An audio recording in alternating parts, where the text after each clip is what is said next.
कल हमने किया था।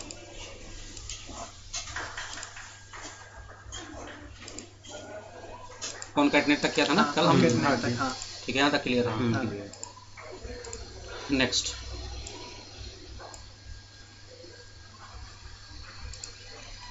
राइट, लेफ्ट, मिड, ये भी 3 आपका टेक्स्ट फंक्शन है। ठीक है, राइट क्या होता है, जैसे सपोज करो ये प्रोडक्ट है, यहाँ पे प्रोडक्ट कोड है, हमें राइट साइड से कितने भी नंबर ऑफ कैरेक्टर यदि हमें निकालना हो, सपोज करो इस प्रोडक्ट कोड से हमें राइट साइड से 3 कैरेक्टर निकालना है। ठीक है, इस पर्पस के लिए आपके पास फंक्शन है राइट। उसके लिए A1B हो गया ये इक्वल टू RIGST राइट, क्या है, टेक्स्ट, किस टेक्स्ट से हमें निकालना है, किससे निकालना है, हमें इस वाले से निकालना है, कॉमा कितने नंबर ऑफ कैरेक्टर निकालने हैं, सपोज करो मेरे को 3 लेने हैं, तो वी हैव रिटर्न 3। तो ये क्या करेगा, लास्ट का जो भी 3 कैरेक्टर होगा 4 6 3 ये मेरे को रिटर्न करके देगा। ओके, ठीक है, अगर यहाँ पर 2 कैरेक्टर दिए हों तो यदि 2 लिखोगे तो 2 कैरेक्टर देगा। नहीं दिया जाता है, 3 ही है और किसी एक, क्योंकि यहाँ पे है ना, अच्छा बोल रहे हो कि 2 ही है, केवल 2 ही और तुम बोल रहे हो 3 निकालने के लिए। नहीं, जस्ट इन केस अगर होता है किसी कि एक इसमें में कोई अगर एक दो रो हाँ, ऐसी है अगर एक किसी में 3 है किसी में 2 हो गया, किसी में 2 हो गया, तो उस केस में फिर कैसे उसको, यहाँ तो मैं बोल रहा हूँ ना, सपोज करो 2 ही कैरेक्टर इसमें है, 2 रिटर्न करेगा, अच्छा, क्योंकि मतलब जब है ही नहीं 3 तो कहाँ से 3 लाएगा। मतलब वो दिखा देगा ना, मैक्सिमम वैल्यू 3 है, उससे कम कितनी भी होगी वो शो कर देगा ना। ठीक, हमने मैक्सिमम रेंज 3, मैक्सिमम उसको मैंने 3 दिया, अब ज्यादा रहेगा तभी तो उसमें से 3 निकालेगा, अब रहेगा ही 3 तो 3 निकालेगा, रहेगा ही 2 तो 2 ही तो निकाल सकता है, तीसरा कहाँ से लाएगा। ठीक, नहीं ऐसा होता कभी नहीं दिखाया वो ब्लैंक कर दे, उसको छोड़ दे, 0 लगा दे आगे, नहीं कभी छोड़ दे उसकी के लिए नहीं छोड़ेगा। इवन स्पेस भी एक कैरेक्टर होता है, यदि आपने उसके पहले स्पेस लिया हुआ है तो उसको भी वो एक कैरेक्टर मानेगा। अच्छा, ठीक है, जैसे सपोज करो F463 के पहले स्पेस है ना, मैंने यदि यहाँ पे इसको 3 के जगह 4 लिख दिया तो भले ही आपको दिखे नहीं लेकिन वो स्पेस भी ले रहा होगा, देखो 4 के आगे स्पेस दे दिया ना इसने। ठीक है, तो जिस तरह से हम लोग राइट से लिए हैं उसी तरह से यदि हमें लेफ्ट से कितना भी नंबर ऑफ कैरेक्टर निकालना है उसके लिए आपके पास लेफ्ट होता है। कुछ करो इसमें से मेरे को शुरू के 4 कैरेक्टर निकालने हैं। ठीक है, टेक्स्ट जितने कैरेक्टर आपको निकालने हैं।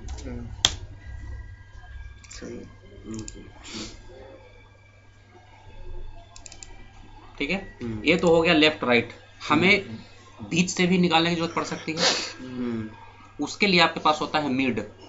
यदि मैं आपको बोलता हूं कि मेरे को तीसरे कैरेक्टर से 2 कैरेक्टर निकालना है, ठीक है, तो इसके लिए ना तो लेफ्ट लगेगा ना तो राइट लगेगा, इसके लिए we will use mid. Mid जिस टेक्स्ट से निकालना है, स्टार्ट नंबर कहाँ से निकालना है, तो जैसे मैंने बोला कि मेरे को 3rd कैरेक्टर से निकालना है तो 3 का मतलब तीसरा कैरेक्टर से इंक्लूडिंग 3rd। तीसरे से जितना कैरेक्टर आपको निकालना है, नंबर ऑफ कैरेक्टर जितना, सपोज करो तीसरे से मेरे को 4 कैरेक्टर निकालना है तो यू विल राइट 4। तो ये क्या रिटर्न करेगा, ये है ना तीसरा बी जी एच और हाइफन जी। अच्छा, बी तो दूसरा है ना, नहीं बी तीसरा है, बी तीसरा है और चौथा तो जी आ जाएगा हमारा, B G H hyphen. B मैं उसको क्या बोल रहा हूँ, तीसरा से 4 कैरेक्टर, तो तीसरा तुम्हारा क्या है, बी है, बी से 4 कैरेक्टर, देखो 4 कैरेक्टर है हाइफन तक, मतलब इंक्लूडिंग ये रहेगा तीसरा, इंक्लूडिंग 3rd। अच्छा इंक्लूडिंग है, मुझे लगा केवल एक पर्टिकुलर। ठीक है, क्लियर आता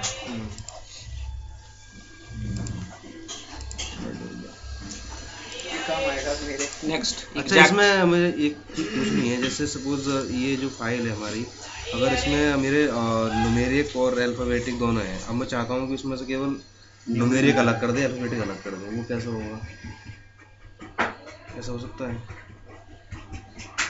जैसे ये चेंज वो लगातार है, न्यूमेरिक है तो लगातार है, कैरेक्टर है तो लगातार है, मिक्स है, मिक्स है, मिक्स तो नहीं निकाल पाएगा, मिक्स मुश्किल है, मिक्स में मुश्किल है, नहीं निकाल पाएगा। मैंने ये तो मैं नहीं बोल सकता कि निकल नहीं सकता, लेकिन उसके लिए कोई स्ट्रेट फॉरवर्ड सॉल्यूशन नहीं है। अच्छा, या वो सेम होना चाहिए, जैसे चौथे कैरेक्टर के बाद पांचवा है वो सेम होना चाहिए, तब निकल पड़ेगी भी जाएगा। नहीं अगर मिक्स होगा तो। हाँ, यदि सीक्वेंस में होगा तब तो निकाल सकते हो। इवन यदि कोई सेपरेटर भी हो, जैसे यहाँ पे सेपरेटर है ना, हाँ हाँ ये है अल्फा न्यूमेरिक आ गया है, हाइफन के बाद 3 कैरेक्टर है, इवन 3 4 5 जितना भी रहे, हम यदि हाइफन के बाद वाले को सेपरेट करना है तो इसके लिए टेक्स्ट टू कॉलम ऑप्शन होता है। हाँ। पूरे सेलेक्ट करके all the text to column, यहाँ डिलिमिटेड नेक्स्ट, जिससे आपको करना है। सपोज करो मैं अभी बताऊंगा इसके बारे में डिटेल, अदर हाइफन मैं इसको दे देता हूँ, और देखो जितना ये हाइफन के बाद वाला है सबको अलग करके आपको दे देगा।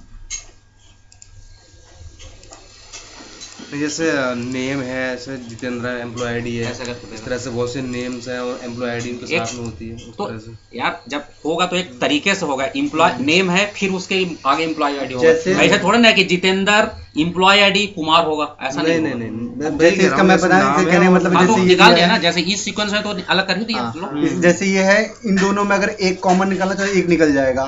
इसमें अगर तुम चाहोगे D8 और इसमें चाहोगे कि कोई अल्फाबेटिक निकले, वो नहीं मैंने यदि निकलेगा। मिक्स करके है तो उसमें प्रॉब्लम है, हाँ। वो मुश्किल है। नहीं, तो पहले फिर उसके लिए अल्फाबेटिक आ ऐसा रहे हैं है, फिर बाद में उसके लिए न्यूमेरिक आ अलग से रहे हाँ तो यही चीज तो है, ये लोग कर तो दिया ये हैं। ये कैसे निकाला, किस फॉर्मूला क्या लगाया इसमें? फॉर्मूला नहीं, text to column, text select करने के बाद फॉर्मूला के और डेटा के अंदर टेक्स्ट टू कॉलम होता है। अच्छा बताऊंगा इसके बारे में ठीक क्लियर डिटेल में, मतलब इसके थ्रू होगा, जब हम लोग यहाँ पे आएंगे डिटेल में बताऊंगा। ठीक। ठीक है, मिड तक हमने किया। Next exact. एग्जैक्ट क्या होता है, सपोज करो आपके पास कोई भी 2 टेक्स्ट है, उन दोनों टेक्स्ट को मेरे को कंपेयर करना है कि इक्वल है या नहीं है। ठीक है, उस चीज़ के लिए हमारे पास 2 फंक्शन होते हैं, एक होता है इक्वल, एक होता है एग्जैक्ट। दोनों में फ़र्क क्या है, यदि आपके पास न्यूमेरिक वैल्यू है A 12 है और यहाँ पे भी 12 है, यदि हम इन दोनों को चेक करना चाहें कि बराबर है कि नहीं है तो इक्वल से कर लेंगे। बट यही यदि मेरे पास टेक्स्ट है, एक A है, एक A है, एक A है, अब यहाँ पे इन दोनों को देखो, ये दोनों A ही है, ऊपर वाला ये दोनों A है, लेकिन इसको कंपेयर करने का 2 तरीका है। यदि आप इसको बिना केस सेंसिटिव वाइज देखोगे तो बोथ आर सेम, बट यदि आप केस सेंसिटिव वाइज चेक करोगे तो बोथ आर डिफरेंट। हाँ। जैसे हम लोग पासवर्ड डालते हैं तो वहाँ पे कैपिटल डालते हैं तो कैपिटल ही डालते हैं ना, स्मॉल डालते हैं तो स्मॉल ही डालते हैं ना। इसका मतलब क्या, वहाँ पे जो टेक्स्ट को कंपेयर करता होगा केस सेंसिटिव वाइज चेक करता होगा, कैपिटल को कैपिटल ट्रीट करता होगा, स्मॉल को स्मॉल ट्रीट करता होगा। क्लियर है? तो जब न्यूमेरिक है तो कोई दिक्कत नहीं है, सीधा आप इक्वल लगा दोगे क्योंकि यहाँ पे कोई केस वाली प्रॉब्लम नहीं है। But when you are comparing any text character, तो वहाँ पे हम 2 तरीके से इसको कंपेयर कर सकते हैं।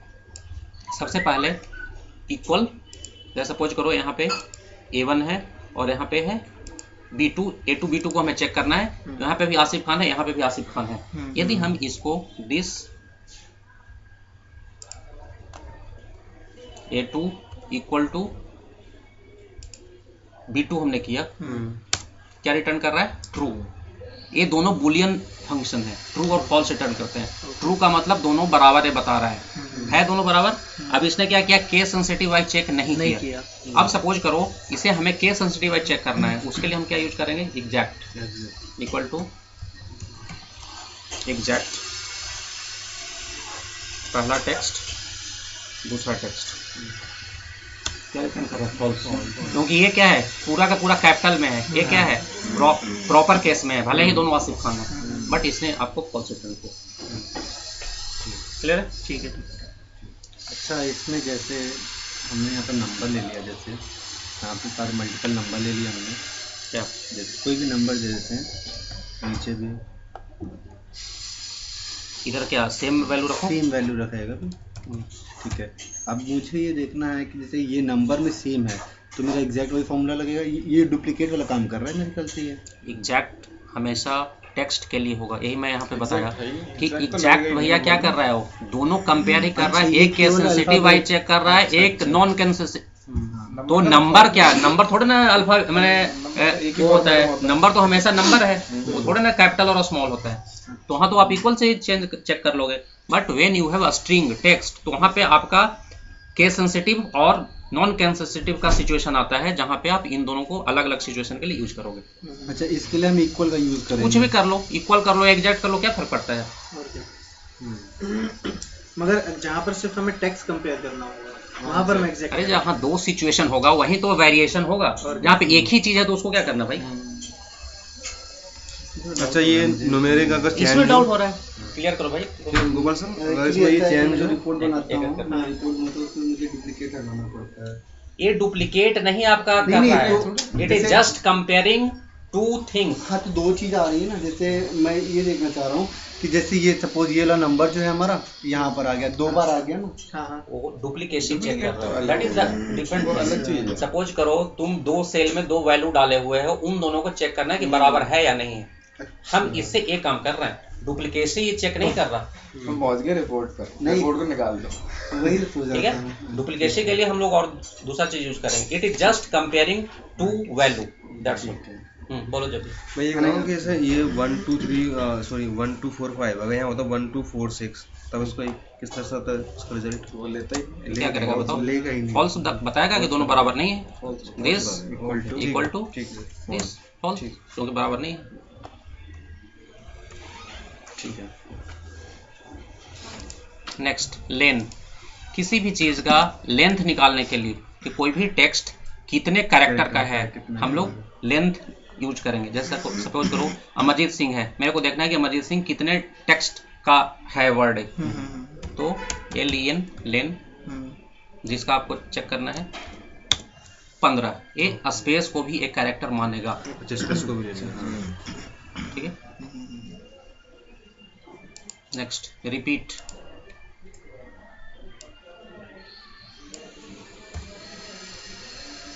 रिपीट किसी भी चीज को आपको मल्टीपल टाइम्स रिपीट करना है, उस पर्पस के लिए हम लोग रिपीट फंक्शन यूज कर सकते हैं। जैसे सपोज करो मेरे को ए स्टार 10 बार प्रिंट करना है, then what we will write REPT, repeat क्या है, टेक्स्ट जिसको आपको रिपीट करना है, डबल कोट टेक्स्ट है इसलिए डबल कोट में लिखेंगे, star double quote close comma, जितने बार सपोज करो 10 टाइम्स हमें करना है।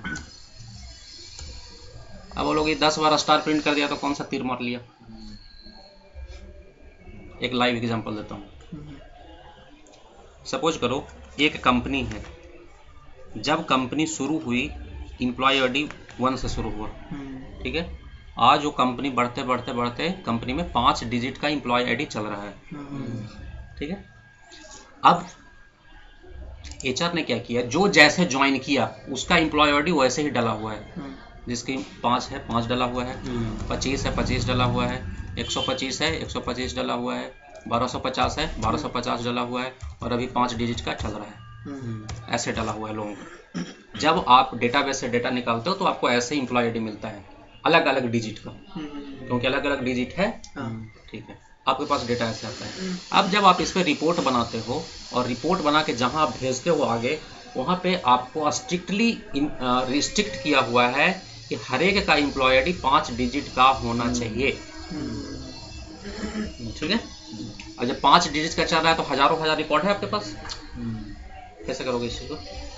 अब इसी को मेरे को यदि 5 डिजिट का बनाना है, क्या करोगे आप, स्टार लगाएंगे, कुछ आगे ऐड कर देंगे, क्या ऐड करेंगे, कुछ 0 लगा नहीं इसका यूज करेंगे स्टार वाला। कंपनी को पता नहीं स्टार क्यों लगाओगे भाई, स्टार नहीं स्टार लगा का स्टार क्या लगाओगे, 0 लगा देंगे इसमें पहले। जीरो लगाएंगे इससे पहले।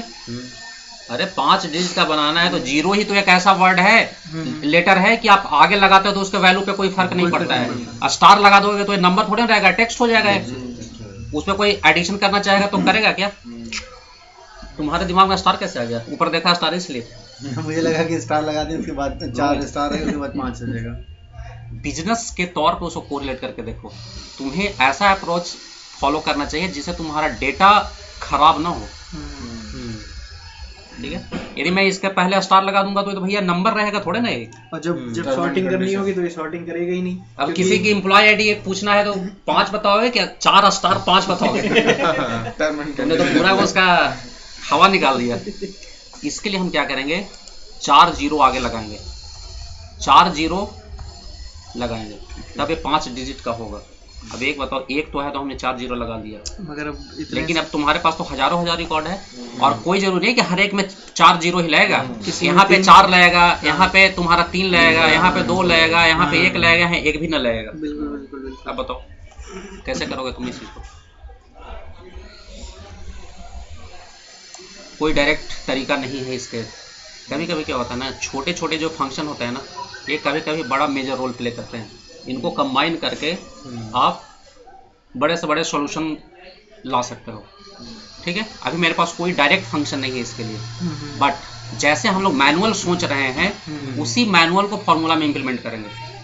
यदि आपने इसको बोला कि 5 डिजिट का हमें करना है, तो मैनुअल आप इसमें क्या कर रहे हो सो बताओ। हम लोग तो ऐड देखो होता क्या है ना, थोड़ा सा और मैं बताता हूँ कि ट्रिक कैसे आप फॉर्मूला को इंप्लीमेंट कर सकते हो। फॉर्मूला कोई जरूरी नहीं है कि हर एक सिचुएशन के लिए आपको फॉर्मूला पता हो। पहले आप सोचो कि हम इसको मैनुअल कैसे कर सकते हैं। यदि आपको मैनुअल समझ में आ गया ना, फिर उसको फॉर्मूला में इंप्लीमेंट करने की कोशिश करो, तभी लॉजिक बनता है। लॉजिक कहीं ऊपर से टपकेगा नहीं। ठीक है, तो पहले हम सोचते हैं कि इसको मैनुअल यदि हमें करना रहेगा तो हम क्या करेंगे। इसके पहले 4 जीरो लगाएंगे। 4 जीरो ही क्यों लगाएंगे? 5 करने के लिए। 5 करने के लिए, क्योंकि हमें पता है कि जो मैक्सिमम लेंथ है वो 5 होना चाहिए। यहाँ पे हम कितना जीरो लगाएंगे? 3। 3 क्यों लगाएंगे? क्योंकि 5 हो जाएंगे। 3 कैसे आया? 3 आप कैसे आए पहुंचे? 5 में से 2 हटाए। 5 में से जो इसका लेंथ है वो, यही लॉजिक बन रहा है ना। यहाँ पे 1 हमें क्यों किया? क्योंकि 5 माइनस 1 इसका लेंथ, और जितना मेरे को लेंथ बच रहा है उतना ही हमने इसको बोला जीरो लगा दो। यही लॉजिक है ना। तो आपके पास एक ऐसा फॉर्मूला है जिसको जितना बार बोलोगे उतना बार कुछ भी को लगा देगा। अभी रिपीट हमने देखा ना, यदि मैं उसको 4 बोलूंगा तो 4 बार जीरो लगा देगा, 3 बोलूंगा तो 3 बार जीरो लगा देगा। लेकिन ये चीज फिक्स नहीं है कि 4 में बोलूंगा तो हर एक जगह 4 वो लगा है। नो, ठीक है, आ जाओ। सपोज करो ये मेरा अलग अलग एम्प्लॉय आईडी है, हमें क्या लगाना है? जीरो लगाना है। कितने बार जीरो लगाना है आई डोंट नो, हमें जीरो लगाना है। ठीक है, कितने बार जीरो लगाना है ये फिक्स नहीं है। तो हम इसको क्या बता रहे हैं? 5, क्योंकि 5 टोटल मैक्सिमम लेंथ है उसका, माइनस क्या लेंथ किसका? जो एम्प्लॉय आईडी है। ये सपोज करो इधर एम्प्लॉय आईडी तुम्हारा है, तो ये क्या बोलेगा? 5 माइनस लेंथ इसका, इसका लेंथ कितना? 1। तो कितना बचा है? 4 ये लेंथ रिटर्न करके देगा ना। तो रिपीट कितना बार इसको बोलेगा? 4 करने के लिए 4 जीरो लगा देगा। सपोज करो इसी फार्मूला को मैं ड्रैग किया और यहाँ आया, इसका 5 माइनस लेंथ कितना? 2। तो 5 माइनस 2 3, इसके पहले जीरो बोलेगा, जीरो लगाओ। ठीक है, 4 जीरो लगा दिया। अब ये 4 जीरो के साथ साथ हमें क्या करना है? उस वाले एम्प्लॉय आईडी को भी ऐड करना है इसमें। तो प्लस नहीं, प्लस कर दोगे तो क्या कर देगा? जोड़ देगा। तुम्हें क्या करना है? कंबाइन करना है। तो क्या लगाओगे? कॉन्कैटिनेट लगाओगे। अच्छा, ये वाला एम्प्लॉय आईडी, ठीक है, ठीक है, ठीक है। एंटर लो, ओके, खींच दो। कौन कहते हैं? 1000 रिकॉर्ड रहे, 500 रिकॉर्ड रहे, क्या फर्क पड़ता है? देखो 4 जीरो लगाया इसने, 3 जीरो लगाया, 2 जीरो लगाया, 1 जीरो लगाया, 1 भी जीरो नहीं लगाया। तो ये छोटे छोटे फंक्शन ऐसे तो लगा कि पता ना स्टार प्रिंट कर दिया तो क्या हमने प्रिंट कर दिया। But when you will correlate with live example तो काफी बेनिफिशियल होता है। इसमें आपने रिपीट नहीं यदि रहता तो बताओ कितना मुश्किल काम है। 10,000 जहाँ रिकॉर्ड है वो भी इतना क्रिटिकल डेटा है। किसी का एम्प्लॉय आईडी यदि आप कहीं कुछ कर दिए तो सारा उसका खेल खराब हो जाएगा। 1 सेकंड में 1 मिनट में सारा काम हो जाएगा। कोई डाउट है इसमें किसी को? इसमें आपने रिपीट 0 वैल्यू ली हमने 5 लेन, और ये हमने सेल इसका दिया रेफरेंस। हाँ, क्योंकि वो तो रिपीट वाला तो जीरो लगा के देगा ना, उसके साथ उसका एम्प्लॉय आईडी भी कंबाइन करोगे तो फिर हमने कॉन्कैटिनेट फिर हमने दोबारा से फिर इसको वही रेंज दे दी है ना इसकी J8। हाँ, क्योंकि जो उसका एम्प्लॉय आईडी है वही तो उसके साथ कंबाइन करोगे। जी, क्लियर है? भाई लेंथ है, लेंथ J8 है, ठीक है। फिक्स ये है कि आपकी एम्प्लॉय आईडी 5 डिजिट में ही होनी चाहिए। ठीक है। Next if conditional. If use करते हो? क्या होता है if? If is called conditional statement. कि किसी भी कंडीशन के करस्पॉन्डिंग यदि मेरे को कोई भी काम करना है तो हम लोग इफ यूज करते हैं। इफ का 3 पार्ट होता है। First part is your condition part. कोई भी कंडीशन हम लगा रहे हैं तो यही होगा, या तो कंडीशन ट्रू होगा या तो कंडीशन फॉल्स होगा। ठीक है, तो पहला जो पार्ट होता है दैट इज योर कंडीशन। उसके बाद होता है ट्रू का पार्ट कि यदि मेरा ट्रू होना है तो क्या होना है, फिर यदि ट्रू नहीं होना है तो फिर क्या होना है, फॉल्स वाला पार्ट होता है। ठीक है, जब भी हम लगाएंगे तभी लगाएंगे जब आपका कोई कंडीशन होगा। सपोज करो यहाँ पे आपका कस्टमर है कस्टमर के साथ यहाँ पे ट्रांजैक्शन है, ट्रांजैक्शन में मेरा क्या है, परचेज है और सेल है, ठीक है। हमें इस कॉलम में डेटा फिल करना है, क्या फिल करना है, जहाँ पे परचेज है उसके जगह पे हमें डेबिट करना है, जहाँ पे सेल है उसके करस्पॉन्डिंग हमें क्या करना है, क्रेडिट करना है। कंडीशन है, मैं आपको यही कंडीशन बोल रहा हूँ ना कि जहाँ पे परचेज है वहाँ पे डेबिट कर दो, जहाँ पे सेल है वहाँ पे क्रेडिट कर दो। तो ये कंडीशनल स्टेटमेंट है कि जहाँ पे आपको परचेज मिलेगा डेबिट करोगे, जहाँ पे सेल है वहाँ क्रेडिट करोगे। क्लियर है? बिल्कुल। क्या लगाएं, इफ लगाएं। कितना कंडीशन है यहाँ पे, 2। लोगों को जबरदस्त कंफ्यूजन होता है ना, लोगों को जबरदस्त कंफ्यूजन होता है कि कब कितना इफ लगाएं।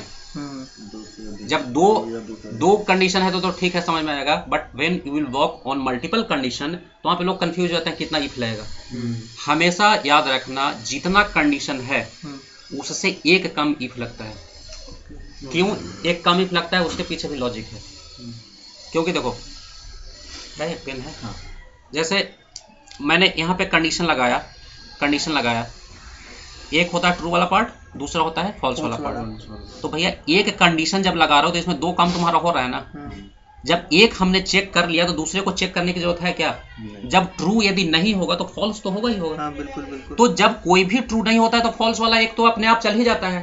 तो यदि तुम्हारे पास 6 कंडीशन है तो 5 को ही तो चेक करने की तुम्हें जरूरत है। यदि ये 5 ट्रू नहीं हुआ तो छठा तो होगा ही होगा ना। That's why we apply 1 less if, जितना भी कंडीशन होता है उससे। अब यहाँ पे मेरे पास कितना कंडीशन है, 2। एक इफ में काम चल जाएगा मेरा। इक्वल टू इफ, क्या first part is your logical test. Logical test मतलब कंडीशन। क्या कंडीशन है मेरा, हमें क्या चेक करना है, परचेज। इस B2 वाली वैल्यू को चेक करना है। B2 इक्वल टू क्या, यदि आप यहाँ पे नहीं लिखा रहता, यदि मैं ओरल इंस्ट्रक्शन देता तो you can write double quote के अंदर परचेज। यदि मैं आपको ओरल कंडीशन देता तो, लेकिन जब मेरे पास ऑलरेडी लिखा हुआ है तो हम फालतू का क्यों अपना टाइम खराब करने जाए। तो हम इसको B2 इक्वल टू इससे कर सकते हैं ना, क्योंकि हम परचेज ही तो करना है। हमने कर दिया B2 equal to A24, this is your condition, comma. ये कंडीशन यदि ट्रू है तो परचेज है तो क्या करना है, डेबिट देना। इस वाले सेल में लिंक कर दिया, क्योंकि तुम्हें डेबिट लिखना है, डेबिट यहाँ पे लिखा हुआ है। अब यदि परचेज नहीं है तो हमें सेल चेक करना है क्या? क्यों चेक करें भाई, जब 2 ही चीज है तो परचेज तो हमने चेक कर लिया, सेल क्यों चेक करें, ऑब्वियसली क्रेडिट होगा ही होगा। तो जो दूसरा पार्ट है दैट इज योर, तीसरा पार्ट जो आपका है that is a false part. तो फॉल्स में हम क्या करते हैं, सीधा सीधा क्रेडिट कर दें। सेल को चेक करने की जरूरत है हमें? नहीं चेक करने की जरूरत है, क्योंकि मेरे को पता है कि परचेज है तो डेबिट हो जाएगा, यदि डेबिट नहीं होगा तो ऑब्वियसली क्रेडिट ही होगा, सेल ही है। तो हमने इसको कर दिया, ब्रैकेट बंद। अब आ गया परचेज का डेबिट। अब इस चीज को सबके लिए हमें करना है तो हम खींच दें नीचे तक, आ जाएगा सबका। अच्छा लो 2 आया, बाकी सब 0 0 हो गया। बताओ भैया तुम काम करते हो क्यों आया ऐसे?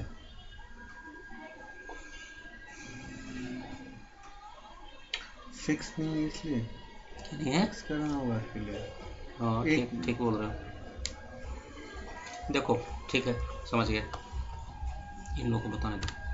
देखो होता क्या है, एक्सेल के अंदर सेल रेफरेंसिंग एक चीज होती है, ठीक है। सेल रेफरेंसिंग का मतलब तुम जिससे इसको लिंक किए हो उसका जब आप फॉर्मूला ड्रैग करते हो, जैसे हमने एक जगह फॉर्मूला लिखा ना, हमने इसको क्या किया, ड्रैग किया।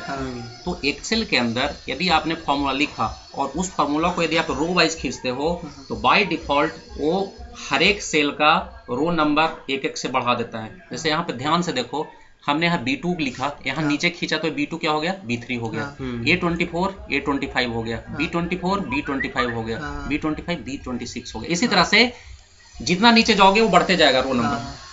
उसी तरह से यदि आपने फॉर्मूला यहाँ लिखा कंट्रोल C करके, यदि कॉलम वाइज तुम पेस्ट करोगे इसको, यदि मैंने इसको कंट्रोल V यहाँ पे किया तो यहाँ पे क्या कर देगा, कॉलम को बढ़ा देगा। B2 देखो C2 कर दिया, A24 क्या कर दिया, B24 कर दिया, B24 C24 कर दिया, एंड B25 C25 कर दिया। ठीक है, तो बाय डिफॉल्ट यदि आप कोई भी फॉर्मूला लिखते हो और उसको रो वाइज करते हो तो रो बढ़ा देता है, कॉलम वाइज यदि आप उसको पेस्ट करते हो या खींचते हो तो कॉलम बढ़ा देता है। This concept is called relative cell referencing, कि वो अपने रिलेटिव, रिलेशनल, प्रोपोर्शनल अपने आप रो और कॉलम बढ़ा देता है। आपने इसको बढ़ाया थोड़े ना था, अपने आप ही बढ़ा रहा है ना। This is called relative cell referencing. अब देखो, इसने तो अपने मन से बढ़ा दिया भाई साहब ने। यदि तुम नीचे जाके इस फॉर्मूला को देखो, देखो ये क्या कर रहा है, बढ़ते बढ़ते कहाँ भाग आया है। हमने कंपेयर तो इससे किया था, लेकिन जैसे हमने खींचा तो बढ़ते बढ़ते यहाँ भाग आया। अब यहाँ तो इसको कुछ मिल ही नहीं रहा है। Got it? हमें क्या करना चाहिए था, बढ़ना है मेरे को। क्या यहाँ पे हम B2 को चेक कर रहे हैं, यहाँ हम किसको चेक करेंगे, B3 को चेक करेंगे। तो समझ में आ रहा है? जहाँ पे ना समझ में पूछ लेना, बहुत इंपॉर्टेंट फंक्शन है। जहाँ पे B2 हमें चेक करना है, हमने नीचे खींचा, यहाँ पे हमें B3 चेक करना है। ये तो ठीक है, पहला बढ़ जाए कोई दिक्कत नहीं है, लेकिन यहाँ पे भी हमें A24 से ही चेक करना है और यहाँ भी हमें A24 से ही चेक करना है, क्योंकि ये जो कंडीशन है, this condition is common for all ना। सही बात है। तो जो हम कंडीशन इसको चेक करने के लिए A24 बोल रहे हैं, A24 तो सबके लिए रहना चाहिए था, जबकि ये हो क्या रहा है, भाग के पहुंच जा रहा है। A24 देखो ये 34 से पहुंच गए। तो हमें क्या करना चाहिए, उस चीज को फिक्स रखना चाहिए ना। बिल्कुल बिल्कुल। ताकि वो कंडीशन हमेशा उसी को रेफर करते रहे। B12 से A34 के बीच में ही ले हम लोग। तो हमें इस A24 को क्या करना चाहिए, फिक्स कर देना चाहिए कि भैया यदि मैं इसको खींचूं तो A24 ही रहे, क्योंकि हमेशा सारे कंडीशन में हमें इसे A24 से ही चेक करना है। बिल्कुल बिल्कुल। क्लियर है? तो किसी भी सेल को फ्रीज करने के लिए you have to press F4। यदि लैपटॉप है, that's why I have pressed function वाला की। यदि आपका फ्री चलता है फंक्शन वाला तो सीधे यू कैन प्रेस F4। ठीक है, इसको हमने F4 कर दिया। उसी तरह से ये दोनों भी तो मेरा फिक्स होना चाहिए, क्योंकि जब कंडीशन के बाद डेबिट और क्रेडिट भी तो सबके लिए कॉमन ही तो है। तो हमें क्या करना चाहिए, इसको भी फिक्स कर दें, F4। इसको भी कर दिया F4, एंटर। अब इसको खींचो, आ गया सब में। देखो फर्क फील करो, देखो आगे वाला सबका बढ़ रहा है, हर एक में आगे वाला रोल नंबर बढ़ रहा है, लेकिन पीछे वाला देखो तीनों का तीनों फिक्स है। कहीं बढ़ रहा है? नहीं बढ़ रहा ना। और नहीं हमें बढ़ने देना चाहिए था, क्योंकि यही वाला जो आपका तीनों सेल है, this 3 cells are common for all condition. जब आपका देखो, इसने क्या किया, ए के पहले भी डॉलर लगाया और 24 के पहले भी डॉलर लगाया। ए क्या है, कॉलम, 24 क्या है, रो। तो हमने रो एंड कॉलम दोनों को फिक्स कर दिया। जब आप रो और कॉलम दोनों को फिक्स कर देते हो, उस रेफरेंसिंग को हम लोग कहते हैं एब्सोल्यूट सेल रेफरेंसिंग। एब्सोल्यूट का मतलब फिक्स हो गया, वो हमेशा वो A24 का मतलब A24 को ही डिनोट करेगा, जहाँ फॉर्मूला जहां तक खींच दो। क्लियर है चीज? अच्छा, अगर इसमें हम लोग बी वाले को अगर फ्रीज करते, अभी पहले हमें बता देने दो, फिर वो अलग है, आंसर नहीं रहेगा तब। अभी आ रहा हूँ, उसी पे आ रहा हूँ। यहाँ तक क्लियर है? ठीक है। अब इन दोनों में से रो भी यहाँ फिक्स है, कॉलम भी फिक्स है। आप किसी एक को भी फिक्स रख सकते हो, या तो रो या तो कॉलम। तो A4 से ये टॉगल होते रहता है। जैसे देखो F4 यदि मैं प्रेस करूंगा तो एक के पहले से हट गया, ए के पहले से डॉलर हट गया। इसका मतलब क्या है, ए मेरा फिक्स नहीं रहेगा, 24 will be fix, that means row will be fix, column will not be fix. फिर से यदि मैं F4 करता हूं तो फिर अब देखो ए के पहले डॉलर लग गया, मतलब column will fix, row will not fix. जब आपका दोनों में से कोई एक चीज फिक्स होता है, या तो रो या तो कॉलम, उसको हम लोग कहते हैं मिक्स्ड रेफरेंसिंग। ठीक है, फिर से F4 करोगे तो दोनों हट जाएगा, खत्म हो गया। ये हो गया relative. This is your relative referencing, this is your absolute, this is your mixed, this is your mixed. अच्छा, मिक्स, ये दो मिक्स है इसके, आइदर रो या अच्छा, और कॉलम। मिक्स। ठीक है, रिलेटिव का मतलब कोई फिक्सिंग नहीं है, रो और कॉलम दोनों ऑटो इंक्रीमेंट होगा। एब्सोल्यूट का मतलब बिल्कुल स्टैटिक हो गया, ना तो रो बढ़ेगा ना तो कॉलम बढ़ेगा। मिक्स्ड में क्या है, या तो रो बढ़ेगा या तो कॉलम बढ़ेगा। ठीक है। एब्सोल्यूट का, सॉरी मिक्स्ड का मैं अभी अगला फंक्शन करूंगा VLOOKUP, उसमें एग्जांपल दिखाऊंगा। ठीक है, क्लियर है यहाँ तक? कोई डाउट?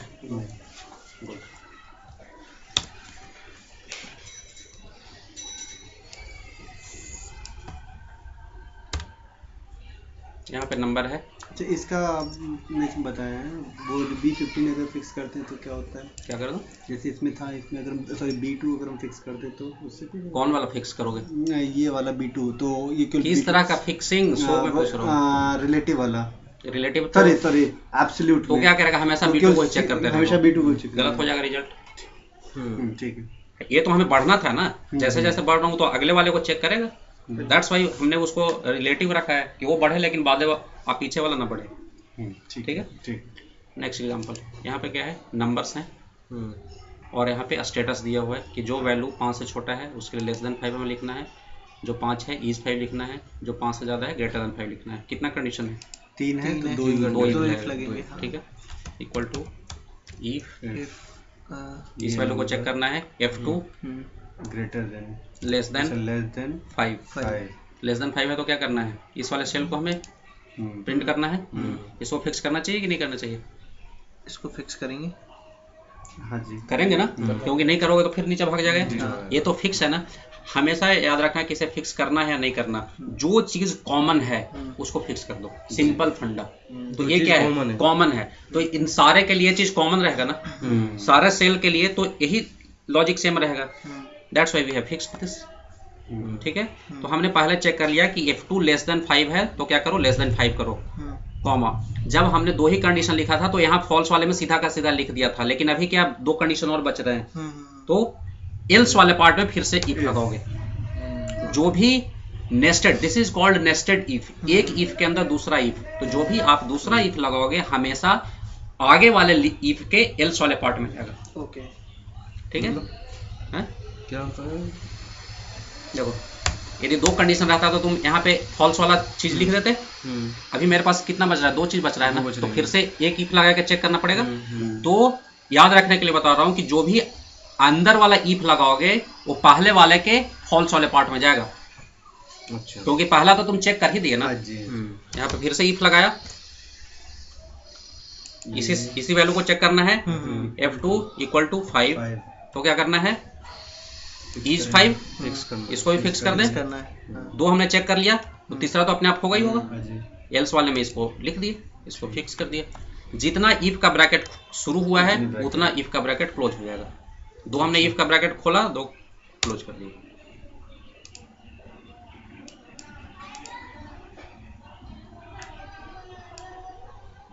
हो गया सारा? ओके। Any doubt? सही है। ठीक है, नेक्स्ट यहाँ पे लोगों के नाम है, मार्क्स दिए हुए हैं। मार्क्स के करस्पॉन्डिंग हमें ग्रेड फिल करना है। ग्रेड का क्राइटेरिया आपका ये है, जिसका मार्क्स 90 से ग्रेटर देन इक्वल टू है आउटस्टैंडिंग, 80 से greater than equal to distinction, first division, second division, third division, 33 से कम है फेल। ठीक है। ठीक है, आप लोगों को करना है यहाँ पे सबके करस्पॉन्डिंग ग्रेड फिल करना है। टोटल कितना कंडीशन है? 1 2 6 शायद होगा, 5 6 है, तो 5 ही फिल कर सकते हैं। हाँ।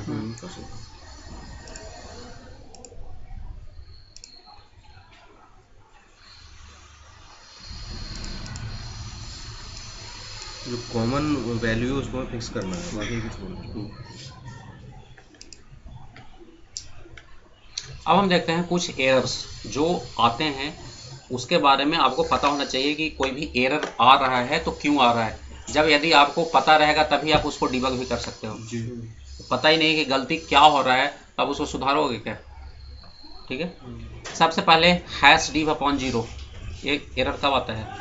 ये एरर आई थी, कल कर रहा था, फार्मूला गलत हो गया था। जनरली किसी भी नंबर को आप 0 से डिवाइड करते हो, #div एरर आता है। ठीक है, #na एरर कब आता है? फॉर्मूला सही ना देता हूँ जब हम लोग VLOOKUP, अभी अगला VLOOKUP ही है, VLOOKUP लगाते हैं। VLOOKUP किस लिए लगाते हैं? थोड़ा बहुत आइडिया?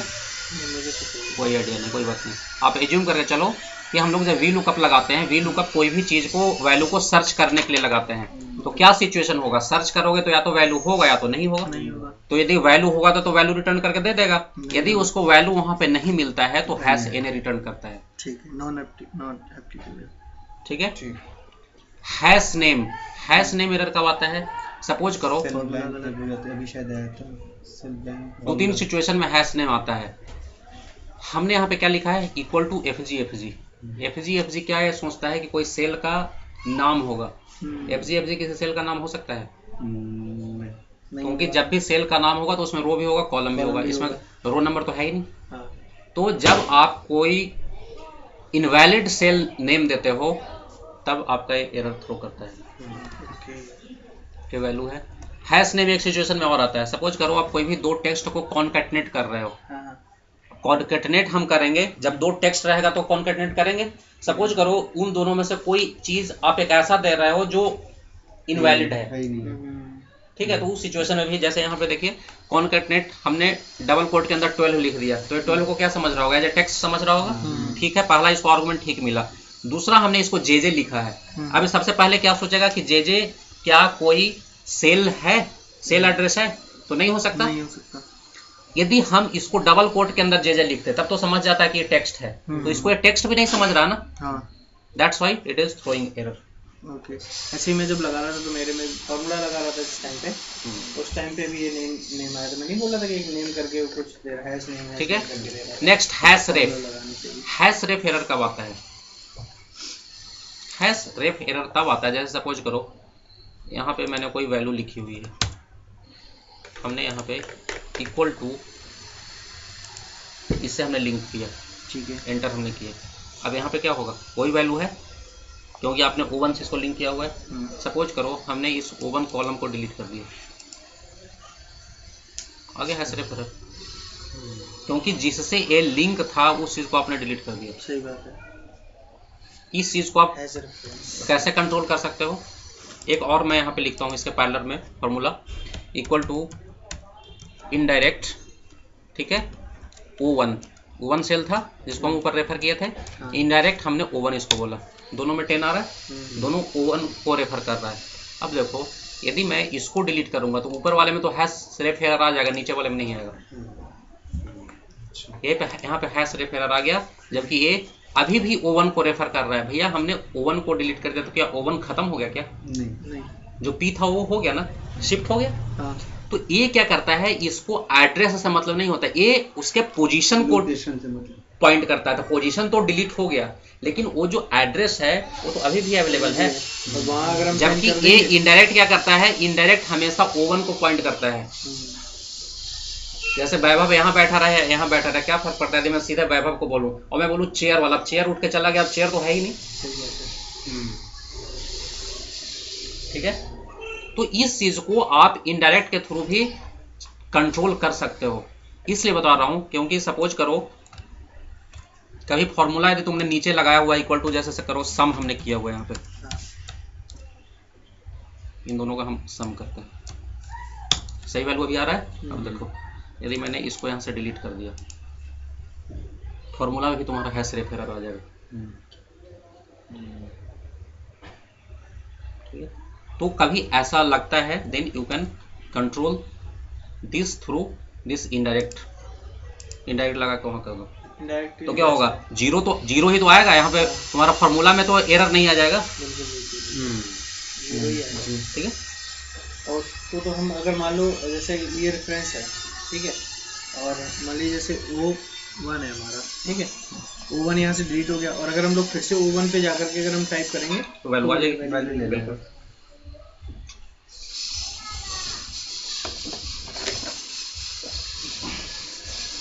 ठीक है, किसी भी सेल में एरर है या नहीं है, ये यदि आपको चेक करना है, उस चीज के लिए आपके पास फंक्शन होता है इज एरर।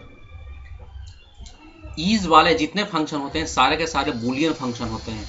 बूलियन फंक्शन का मतलब ट्रू और फॉल्स केवल वैल्यू रिटर्न करता है। यदि ट्रू होगा तो ट्रू रिटर्न करेगा, फॉल्स होगा तो फॉल्स होगा। जैसे इज एरर मैं इसको लगाऊंगा, जैसे मैंने इज एरर A3 लगाया, तो क्या बोल रहा है, A3 में एरर है क्या? यदि एरर रहेगा तो ट्रू रिटर्न करेगा, अदरवाइज फॉल्स रिटर्न करेगा। तो ट्रू रिटर्न कर रहा है ना, क्योंकि ये तीनों एरर है। यहाँ पे देखो वैल्यू है तो क्या है, फॉल्स रिटर्न कर रहा है, मतलब इसके अंदर एरर नहीं है।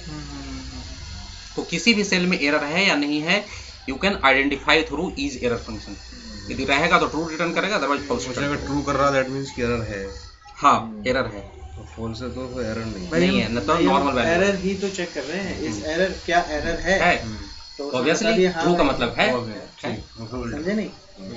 ठीक है। इसी तरह से और कई एक फंक्शन है, जैसे इज ब्लैंक। किसी भी सेल में वैल्यू है या नहीं है, यदि हमें चेक करना है, इज ब्लैंक, यदि ब्लैंक नहीं रहेगा तो फॉल्स रिटर्न करेगा, यदि ब्लैंक रहेगा तो ट्रू रिटर्न करेगा। उसी तरह से गुड टू नो है, कोई ज्यादा यूज नहीं होता। इज इवन, कोई भी नंबर है उसे हमें चेक करना इवन है या नहीं है। इवन क्या होता है पता है सबको? 2 4 6, जो 2 से रिमाइंडर 2 से डिवाइड करने पर रिमाइंडर इसका 0 बचता है। तो इज इवन बताएगा कि इवन है तो ट्रू, अदरवाइज फॉल्स। उसी तरह से ऑड, कोई भी सेल वैल्यू नंबर है या नहीं, ठीक है, उसके लिए आप क्या करोगे? Is number. सही है। टेक्स्ट फॉर्मेट होगा तो फॉल्स देगा। जैसे देखो यहाँ 52 है, 52 क्या बता रहा है? ट्रू बता रहा है, क्योंकि हमने इज नंबर A22 किया। यहाँ पे क्या है? अमित 1, टेक्स्ट भी है, नंबर भी है, but this is not number, this is the alpha numeric. Alpha numeric है तो क्या बताता है? फॉल्स बताता है। कैरेक्टर रहेगा तो फॉल्स बताएगा ही बताएगा। उसी तरह से इज टेक्स्ट है या नहीं चेक करना है, तो टेक्स्ट को और अल्फा न्यूमेरिक को दोनों को एज अ टेक्स्ट बताएगा। यदि नंबर रहेगा तो उसको फॉल्स बताएगा। अच्छा, टेक्स्ट और अल्फा न्यूमेरिक को ये जो है टेक्स्ट एज्यूम करेगा, यदि नंबर है 0 to 9 केवल, तो उसको फॉल्स बताएगा। ठीक है, टेक्स्ट इसमें है इंक्लूड तो उसी को लेगा। क्लियर है यहाँ तक? अब आ जाओ एक्सेल का सबसे इंपॉर्टेंट फंक्शन और सबसे फ्रीक्वेंटली यूज होने वाला फंक्शन, वी लुकअप।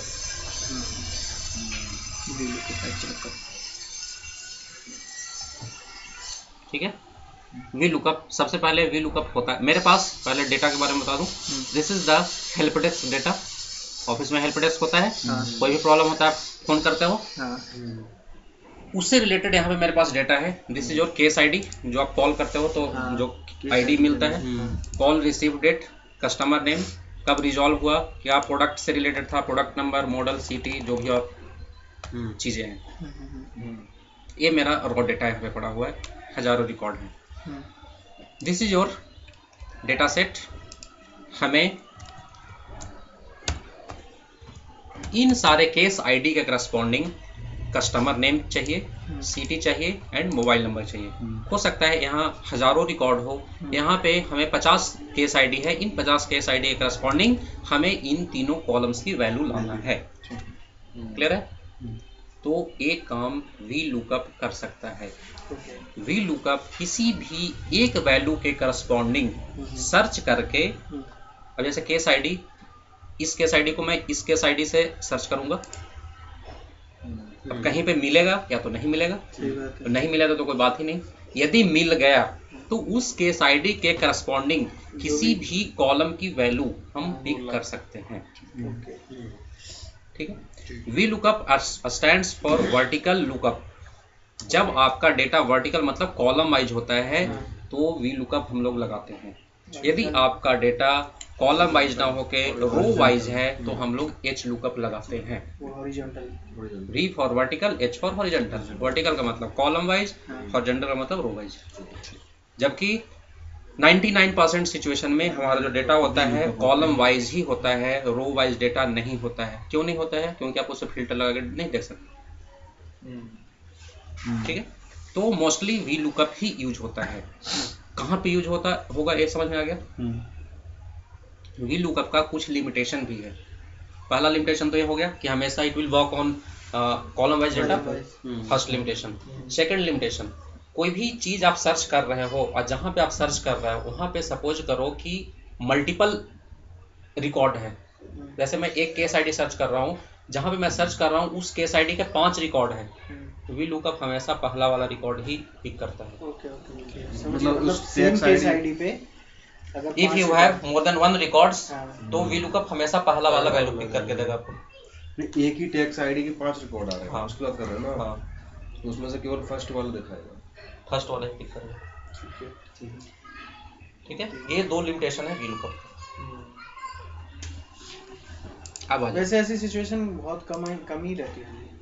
ऑनलाइन पता होना चाहिए आपको, हो सकता है उसमें आपको वॉन्डर होने की जरूरत नहीं है। वो जो कर रहा है सही कर रहा है, क्योंकि वो उतना ही कर सकता है। अब सबसे पहले वी लुकअप सिंटैक्स समझना बहुत जरूरी है इसका, वी लुकअप का। सबसे पहला है लुकअप वैल्यू। लुकअप वैल्यू क्या होता है? वो वैल्यू जिसको आपने सर्च करना है। हमें क्या सर्च करना है? इस केस आईडी को सर्च करना है, इसी केस आईडी को सर्च करना है, comma. Next is your table array. Table array वो डेटा एरिया होता है जहां पे हमें इस वैल्यू को सर्च करना है, ठीक है। इसको हमें कहाँ सर्च करना है? यहाँ पे मेरा डेटा है, यहाँ पे हमें सर्च करना है। अब जब हम डेटा सेलेक्ट करेंगे तो जिस कॉलम पे आप सर्च कर रहे हो यहाँ भी आप वहीं से सेलेक्ट करोगे, ना तो आप यहाँ से सेलेक्ट करोगे और ना ही आप यहाँ से सेलेक्ट करोगे। यदि मेरा केस आईडी यहाँ पे रहता तो हम यहाँ से सेलेक्ट करते। जिस कॉलम पे आप सर्च कर रहे हो आपका डेटा वहीं से ही सिलेक्शन होना चाहिए। यहाँ से नहीं कर सकते, नीचे से नहीं, कॉलम की मैं बात कर रहा हूँ। अच्छा, यहाँ से कर सकते हो क्योंकि तुम्हें पता है कि ये तो हेडिंग है, जब वैल्यू होगा तो इधर ही होगा। ठीक। कॉलम की मैं बात कर रहा हूँ कि जो कॉलम होगा आपका वही होना चाहिए जिस पे आप सर्च कर रहे हो। कॉलम की बात हो रही है, मतलब पर्टिकुलर डेटा की बात नहीं कर रहे, सिर्फ कॉलम। मतलब कहाँ से हमें काउंट करना है? ना तो सीरियल नंबर से हम करेंगे ना तो कस्टमर नेम से हम करेंगे। इसके पीछे भी लॉजिक है, क्योंकि वो पहला कॉलम को ही समझता है कि इसमें हमें सर्च करना है। तो भैया जो चीज तुम सर्च कर रहे हो उसी को तो सेलेक्ट करोगे तुम। रटने वाली कोई चीज ना है एक्सेल में, सब समझने वाली चीज है। कोरिलेट करके देखो, कभी कंफ्यूजन नहीं होगा। क्योंकि इसके लिमिटेशन भी उतनी है ना। पूछ सकते हैं ना क्यों भाई केस आईडी से हम क्यों सेलेक्ट करें? क्योंकि इसलिए क्योंकि तुम केस आईडी ही सर्च करा रहे हो उससे। तो हमने केस आईडी से यहाँ से सेलेक्ट किया। अब इधर जितना करना है कर लो, ठीक है। इतना ही मेरा डेटा है। वी लुकअप का एक और लिमिटेशन मैं बताना भूल गया आप लोगों को। वी लुकअप जिस कॉलम पे आप सर्च कर रहे हो उसके करस्पॉन्डिंग राइट साइड वाले कॉलम की ही वैल्यू पिक करता है, लेफ्ट साइड वाले कॉलम की वैल्यू पिक नहीं करता है। यदि मैं तुमसे पूछूं कि उस केस आईडी के करस्पॉन्डिंग उसका सीरियल नंबर बताओ तो नहीं बताएगा वी लुकअप, इधर वाली वैल्यू को ही बताएगा। ठीक है, B1 और B1 से लेकर हमने पूरा डेटा सेलेक्ट कर लिया। कर अब हमें इसको फिक्स करना चाहिए, करना चाहिए ना, क्योंकि नहीं करोगे तो फिर नीचे खिसकाना शुरू कर देगा इसको। तो हम इसको कर देते हैं F4 से फिक्स कर दिया। ठीक है, इस टेबल को ही पूरा फिक्स कर दिया ना आपने? हाँ जी। नेक्स्ट क्या है? Column index number. Column index number वो चीज होता है जिस कॉलम की वैल्यू आपको लेना है। तो हमें केस आईडी के करस्पॉन्डिंग क्या लेना था? कस्टमर नेम लेना था। तो अब देखो कस्टमर नेम जो आपका है केस आईडी से कौन सा कॉलम है? पहला, दूसरा, तीसरा। क्योंकि वो सर्च कहाँ किया होगा? Case ID. वहां से जो कॉलम को लेना है वो आपका कौन सा कॉलम नंबर? तीसरा। तो हमें तीसरा लेना है। We can write here 3। ठीक है। नेक्स्ट, ट्रू और फॉल्स, अप्रोक्सीमेट मैच और एग्जैक्ट मैच। हमेशा हम लोग वर्क करते हैं एग्जैक्ट मैच पे। एग्जैक्ट मैच का मतलब होता है फॉल्स, फॉल्स का मतलब होता है जीरो। लोग जीरो लिख देते हैं लेकिन पता नहीं होता जीरो हम क्यों लिख रहे हैं। अब इन दोनों में फर्क क्या है एग्जैक्ट मैच और अप्रोक्सीमेट मैच में? जैसे सपोज करो तुम राम सर्च कर रहे हो, एक बंदा का नाम है, जहां तुम सर्च कर रहे हो डेटा वहां पे रमेश भी है, राम भी है। यदि तुम इसको बोलोगे अप्रोक्सीमेट मैच, यदि मैंने 0 के जगह पे 1 लिखा तो क्या करेगा? राम इस रमेश के अंदर भी तो राम है ना, इसकी वैल्यू रिटर्न करके तुम्हें दे देगा। जबकि तुम्हें चाहिए क्या? जो रहेगा जो पहला है उसको दे देता है, क्योंकि इस रमेश के अंदर राम है तो अप्रोक्स उसे मिलता जुलता मिला वो रिटर्न करके दे देगा। तो इसलिए 0 ले लो। तो इसलिए हमेशा हम लोग अप्रोक्सीमेट मैच यूज नहीं करते, हम लोग हमेशा एग्जैक्ट मैच यूज करते हैं। एग्जैक्ट मैच का मतलब है फॉल्स, फॉल्स का मतलब होता है 0। यदि आप 1 लिखोगे तो अप्रोक्सीमेट मैच करेगा, जो कि हो सकता है गलत आपको रिजल्ट दे दे। ये बहुत बड़ी चीज पता चली, क्योंकि हम बताते नहीं 0 ऐसे ही होता होगा। 0 कर लगता है रिलीजियस एनम प्लस 0 ही होता है, बस 0 कितना होता है 0 करते ही नहीं पता है। ठीक है, आ गया एज खान। यदि मैं सबके लिए चाहिए देन यू कैन ड्रैग। देखो है से नहीं आ गया। इसका मतलब क्या? ये जो केस आईडी है उसको वहां मिला नहीं होगा। बिल्कुल।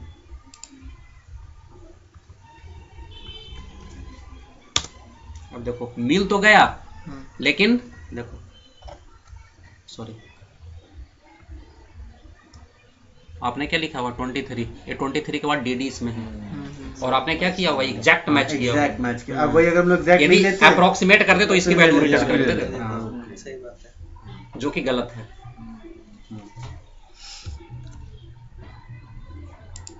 ठीक है, क्लियर है यहाँ तक? अब इसके अंदर तुम एक चीज और, अब जैसे किसी को भेजोगे तो हैश एन लगा के तो नहीं भेज दोगे, it will gives bad impression. तो हम चाहते हैं कि जहाँ पे एरर और आ जाए ना वहाँ पे या तो ब्लैंक कर दे, या if you want to show any customise information कि डेटा नॉट फाउंड या कुछ भी इस टाइप का इंफॉर्मेशन, नो रिकॉर्ड फाउंड, आप कर सकते हैं। उसके लिए एक फंक्शन होता है that is called if error. Okay. कि यदि एरर है तो क्या करना है, इफ एरर बाय डिफॉल्ट जो वैल्यू है सो रहेगा, सीधे लास्ट में चले जाओ, यहाँ पे कॉमा डालो और तुम जो भी कस्टमाइज इंफॉर्मेशन देना चाहते हो, जैसे मैं लिखता हूँ डेटा नॉट फाउंड, जो भी डेटा नॉट फाउंड, या इवन चाहते हो कि ब्लैंक ही कर दें, तो यहाँ पे डेटा नॉट फाउंड के जगह पे कुछ नहीं, स्पेस देके स्पेस देके, हाँ।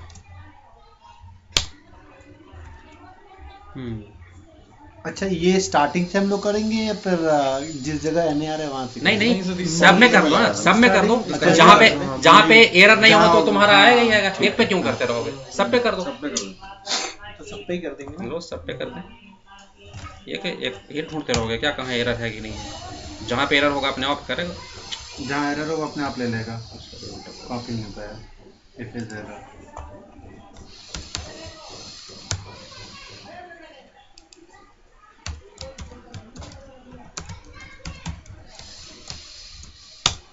कोई फर्क नहीं पड़ा इस पे, क्योंकि इसके ऑलरेडी वैल्यू मिला। जहाँ पे वैल्यू नहीं मिलेगा वहाँ पे उसने लिखा देना है, ठीक है। चलो एक कॉलम तो हमने ले आया, अब हमें दूसरा कॉलम लाना है, सिटी भी लाना है। एक तो तरीका यह है कि जिसको कुछ नहीं पता अब क्या करेगा, फिर से VLOOKUP लगाना शुरू करेगा, उसी फॉर्मूले में हम सिटी लगा देंगे, ठीक है, यही करेगा। 10 कॉलम है तो क्या 10 बार हम VLOOKUP लगाते रहे, नहीं, जरूरत नहीं है। एक तरीका यह है कि अब यहाँ से हम जाएं, होम करें, कॉपी करें, एस्केप करें, यहाँ पे आएँ, F2 करें, फिर से फार्मूला लिखें। अब ये वो तो एक तरीका ये है। अब यहाँ पे सिटी जिस कॉलम पे है, पहला दूसरा तीसरा चौथा पांचवा छठा सातवां आठवां, यहाँ पे हम 8 कर दें। एक तरीका ये हो गया कि खींच दो, काम खत्म हो गया। लेकिन इसमें भी मेरा इतना टाइम लगा, हम इतना टाइम भी ना लगाना चाहते हैं। इतना हो गया, आपको उधर कॉपी किया, इधर पेस्ट किया, ये किया, लन फंद किया, छोड़ो। एक तरीका, एक शॉर्टकट होता है कंट्रोल R। कंट्रोल R क्या करता है, लेफ्ट साइड वाले फार्मूला को राइट साइड में कर देता है। अच्छा, तुमने कॉपी करके यही सारा तो काम किया था, कॉपी किया, ये किया, वो किया, नहीं तो एक चीज और, मैं इसको कंट्रोल R, कंट्रोल C करके भी, कंट्रोल भी हम यहाँ पे कर सकते हैं फार्मूला को। लेकिन देखो हो क्या रहा है, ये नॉट फाउंड बता दिया मेरे को। यदि हम यहाँ पे 8 भी कर दें तो क्या होगा, ये नॉट फाउंड ही तो, जब उसको केस ID नहीं मिला तो नॉट फाउंड 8 करूँ या 10 करूँ क्या करेगा। अब हुआ क्या, देखो हमें क्या देख रहे हैं यहाँ, A3 देख रहे हैं ना। हमने इसको कुछ अभी फिक्स फुक्स नहीं किया, इसको आपने कंट्रोल R किया, कॉलम वाइज आपने पेस्ट किया, तो A3 क्या हो गया, B3 हो गया। अब ये किसको सर्च कर रहा है, एज खान को सर्च कर रहा है। हमें एज खान को थोड़ा ना सर्च करना था, हमें तो केस ID को सर्च करना था। सही बात है। तो इस सिचुएशन में आपका क्या हो रहा है, फिक्स क्या है, कॉलम फिक्स है ना, ये पूरे के पूरे केस ID इसी कॉलम में तो है। बिल्कुल बिल्कुल। तो वो चेंज क्या हो रहा है, रो हो रहा है। ठीक है, तो तो हम उसने इस A3 को, A3 में हमें इसको क्या फिक्स करना चाहिए, ए को फिक्स करना चाहिए कि नहीं करना चाहिए। यदि हम उसी फॉर्मूला को सीधा का सीधा यूज करना चाहते हैं तो हम क्या कर दिए, इसको फिक्स कर दिया। क्या कर दिया, केवल कॉलम फिक्स किया, क्योंकि रो तो बढ़ेगा। अब मैं इसको कंट्रोल R किया, तो देखो एज खाना भी दे रहा है, अब केवल इसका कॉलम नेम चेंज करो, काम खत्म। आगे 1 मिनट में काम खत्म। इसका भी करना है, कंट्रोल R किया, मोबाइल नंबर जिस नंबर पे होगा, पता नहीं 10वें पे है, जो भी हो। अब इसका भी उपाय करते हैं, यही काउंट थोड़ा ना हम करते रहेंगे। 1 2 3 4 5 6 7 8 9 पे ही।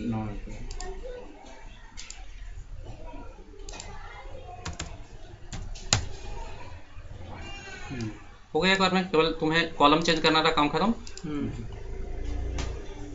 तो this is the example of your mixed referencing. इसमें आपने क्या किया, कॉलम केवल फिक्स रहा, रो फिक्स नहीं रहा। वो तो हमारी बड़ी नहीं है। तो सेल रेफरेंसिंग कितना इंपॉर्टेंट है। यदि आपको नहीं पता तो ऐसे ही ओल झोल करते रहोगे, पता नहीं हो क्या। बाद में फॉर्मूला लगाता था। पता चले जिसको नहीं पता होगा यही करेगा। यदि 10 कॉलम लेना है तो 10 और वी लुकअप लगाएगा। हाँ, मैं फॉर्मूला बार बार तो this is the way through which you can save your precious time. करता तो काम सबको ही है, अभी और इतना ही नहीं है इसका कहानी। यहाँ तक क्लियर है? Any doubt? देखो शॉर्टकट ये कंट्रोल आर बताया था। यहाँ तक क्लियर है? बेस्ट है। ठीक है, अब चलो आओ। कोई भाई साहब आए यहाँ डेटा में, तुम्हारे मैनेजर भाई साहब आए, अरे यार यहाँ पे एक चीज़ और डालना था। आया भाई साहब यहाँ पे एक कॉलम इंसर्ट कर दिया, ठीक है। उसको तो एक केवल कॉलम इंसर्ट करना था। अब इधर देखो तुम्हारे डेटा का क्या हाल हो गया होगा। 0 हो गया। उनके लिए दे दी होना है ना भाई। क्योंकि तुमने तो यहाँ से काउंट करके लिखा था 8वें नंबर पे। अब एक कस्टमर नेम तुम्हारा 8वां कौन सा नंबर था? कस्टमर नेम मेरा 8वां नहीं था, तीसरा था। अब देखो क्या हो गया, तुम्हारा तीसरा जो नंबर, पहला दूसरा तीसरा ब्लैंक हो गया, चौथे पे आ गया कस्टमर नेम, तो ये ब्लैंक वहाँ दिखा रहा है। वी लुकअप तो गलती नहीं किया, गलती है तुम्हारे मैनेजर का जो उसने बीच में आके कॉलम इंसर्ट कर दिया। उसके एक कॉलम इंसर्ट करने से आपका पूरा पिवट हिल गया, पूरा डेटा खत्म हो गया। यदि उनको समझदारी रहता तो वो लास्ट में एक काम कर सकते थे कि लास्ट में मैं डाल देता हूँ, लेकिन उन्होंने ऐसा नहीं किया। तो आप अपना इस तरह का बैकग्राउंड बना के रखो कि कोई भी कॉलम इंसर्ट करे मेरे पिवट पे, वी लुकअप पे कोई फर्क ही ना पड़े। ऐसा होना चाहिए ना रोबस्ट सिस्टम आपका। ठीक है, अब एक चीज बताओ, हमने अभी क्या किया, लेबर वाला काम किया, 1 2 3 4 काउंट बैठ के कर रहे हैं। यदि 50 कॉलम है तो क्या 50 कॉलम हम काउंट करते रहे? बड़ा मुश्किल काम है ना। ठीक है, मेरे पास कोई एक ऐसा सिचुएशन रहे जो हम यहाँ पे मैनुअल काउंट कर रहे हैं, मेरे को बता दे कौन से कॉलम नंबर में है, मेरा काम हो जाएगा ना। हम यही तो कर रहे हैं, काउंट कर रहे हैं। वो काउंट करके मेरे को फंक्शन यदि कोई बता दे तो मेरा काम हो जाएगा ना। किसी भी चीज का पोजीशन पता करने के लिए एक फंक्शन होता है, दैट इज कॉल्ड मैच। ठीक है, इक्वल टू, मैं यहाँ पे आपको लगा के दिखाता हूँ, बताएगा कौन से कॉलम पे है मैच। हमें क्या मैच करना है, यही हेडिंग कस्टमर नेम को ही आप सर्च कर रहे थे ना। तो फर्स्ट आपका लुकअप वैल्यू क्या है, ये वाला वैल्यू जिसे हमें सर्च करना है, कॉमा लुकअप एरे जहाँ पे आपको सर्च करना है। इसको आप कहाँ सर्च कर रहे थे, इसके हेडिंग में ही तो सर्च कर रहे थे। कहाँ से सर्च कर रहे थे, यहाँ से सर्च कर रहे थे, तो यहाँ से मैं सिलेक्ट किया, यही हेडिंग में कहीं ना कहीं होगा, ले लो जहाँ तक तुम्हारी मर्जी। ये और बढ़ता है आगे तो इसको क्या कर देते हैं, फिक्स कर देते हैं, क्योंकि इसी में कहीं ना कहीं होना चाहिए इसको। Comma match type exact match 0। अब देखो बता रहा है चौथा, कस्टमर नेम चौथे नंबर पे है ना।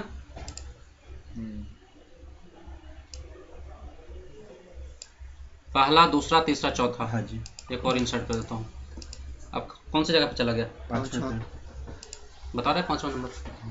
वो दोबारा बताना, ये पता है। वो ऑन कर देना।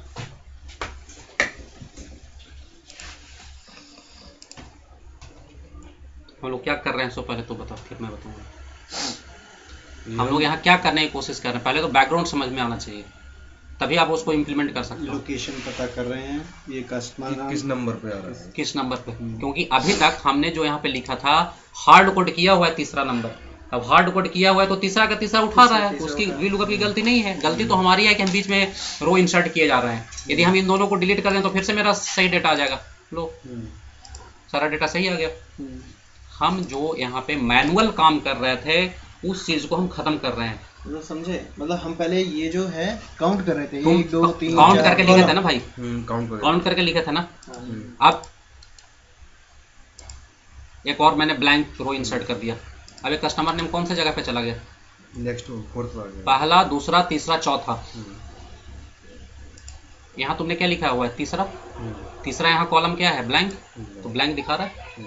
हम चाहते हैं कि यहाँ पे कोई भी पोजीशन पे कॉलम मेरा चला जाए। यदि हमें इसे सही करना रहेगा तो यही करना पड़ेगा ना, इस 3 को फिर 4 करेंगे तब जाके मेरा डेटा सही होगा। करना पड़ेगा। यदि मेरे को कुछ ऐसा उपाय मिल जाए ताकि रन टाइम पे हमें पता चल जाए कि वो जो कॉलम है कौन सी जगह पे है, जो इंसर्ट हुआ है, इंसर्ट नहीं, अच्छा, जो हमें चाहिए। अच्छा। हमें क्या चाहिए, कस्टमर नेम चाहिए ना। ब्लैंक से मेरे को क्या मतलब है, हमें तो यहाँ पे कस्टमर नेम चाहिए, तो कस्टमर नेम तुम 3 के जगह पे 4 करते, तो 4 कैसे कर रहे हो, यहाँ 1 2 3 4 यही चेक कर रहे हो ना। यदि तुम्हें कोई फंक्शन ही बता दे कि कस्टमर नेम कौन सी जगह पे है, तो तुम्हारा काम खत्म हो जाएगा ना, तुम्हें बार बार देखने की जरूरत ही नहीं है। सही बात है। Got it? ठीक। इस चीज को हम लोग सिंप्लीफाई कर रहे हैं। तो उसके लिए मैंने बोला कि यदि तुम्हें फॉर्मूला के थ्रू चेक करना है कि ये जो वैल्यू है कहाँ पे एग्जिस्ट कर रहा है, उसके लिए एक फंक्शन होता है मैच, जो कि उसका पोजीशन बता देता है।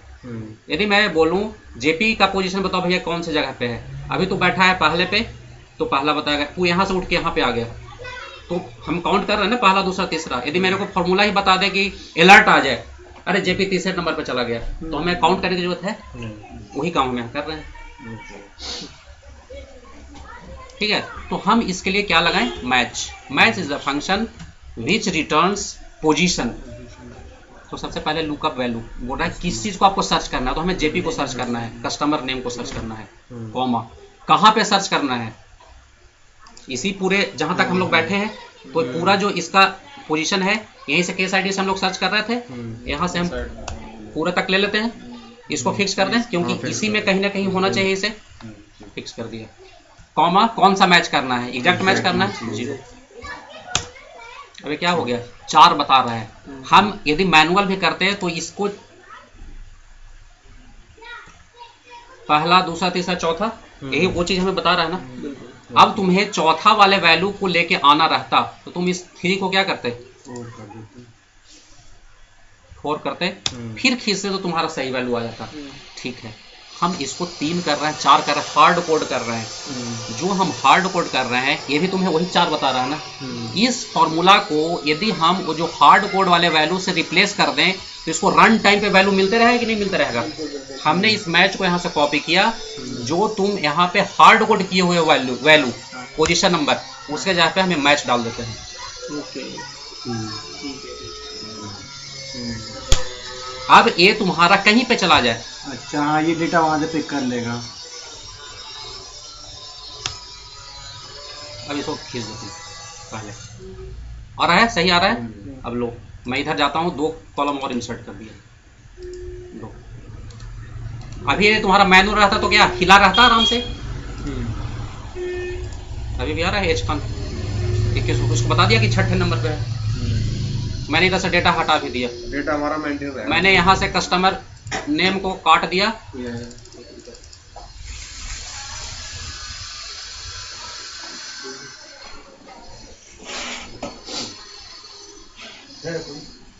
अरे यार ग्राउंड फ्लोर में कोई खटखटा के चल देता है। समझ रहा है, 1-5-1-10 आ जा भाई, बड़ा जल्दी तू आ गया। और फिर वो कभी कभी तो 2-2 संडे गायब हो जाता है।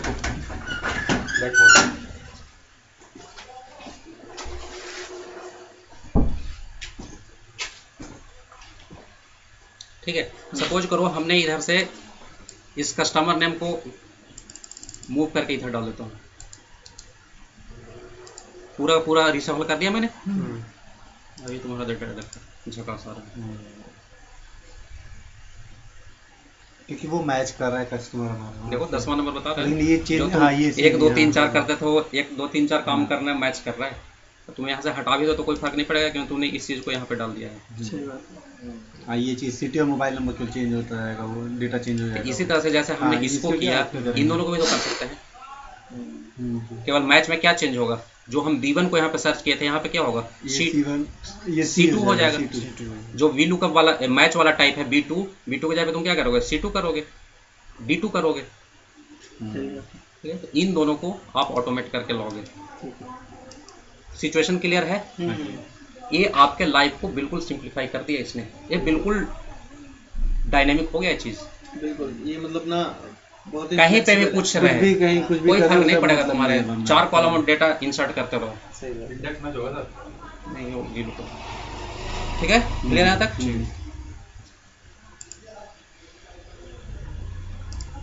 नेक्स्ट एच लुकअप, जैसे वी लुकअप काम करता है वैसे ही एच लुकअप है, जस्ट फर्क क्या है, वो आपका हॉरिजॉन्टल वर्टिकल करता है, ये आपका horizontal.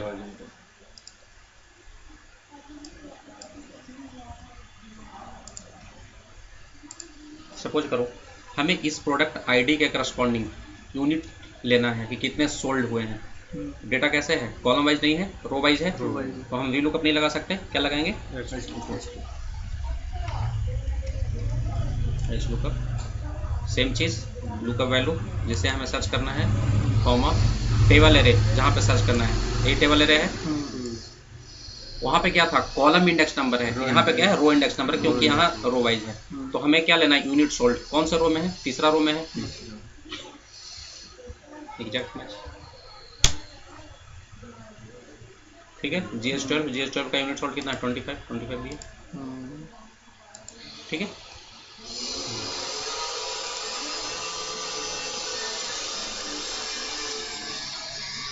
Next match index.